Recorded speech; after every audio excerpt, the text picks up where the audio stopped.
May their souls rest in eternal peace. Parliament ekungubagidde abasirikale ba polisi ababiri abattibwa wano e Busiika bwe balumbiddwa abampembe n'ebintu ne bitwalibwa. Olubadde okugigulawo bw'ati agikubiriza omukyala Anitamo asoose kusaba Ababaka basooke basituke bakungubagire abantu bano n'engeri gye battibwamu ebadde etiise nnyo ng'ereka n'ebibuuzo bingi nnyo ebitategeerekeka. You find that the response was slow because we don't have enough patrol vehicles.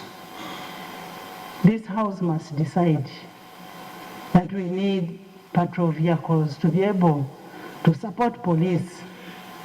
We are not going to continue lamenting day in, day out that why didn't the police rush there very fast?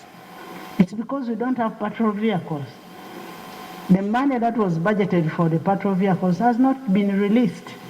Ababaka ba Parliament okubadde omubaka wa Kira Municipality Ssemujunganda sako n'omubaka Muhammad Nsereko batuse n'okwebuuza lwaki temungano ligenda maaso n'okubaawo nga poliisi terina bikozesebwa so nga Parliament yayise ensimbi ezirina okuba nga ate ezitunula ebintu nga bino omuli ogula kkamera n'ebirala. Money that was released before I demand that more is released. Is it utilized properly? Because this house appropriated money to the Uganda police to procure surveillance cameras. Many people have lost lives, property, and information cannot be retrieved by these cameras. So there is a huge question now that it has knocked on the door of the police officers and the school in Mukono. We ought to know the causes. Yombako okuva kitundu ekyekatika Masanu kalidde ayagala gavumenti eveeyo kunnyonnyola ku kirumba kya poliisi ez'enjawulo nga ebiseera ebisinga obungi tennaba kuvayo alipoota zeetengeredde. Kibi nnyo era ensonga lwaki ffe nga ababaka ba Parliament tugivumiridde era tusaba gavumenti etuwe accountability ku nsonga za poliisi. Buli awo ne ssente ze babawa ntono nnyo abantu abo. Yeetaaga tear gas bali effective.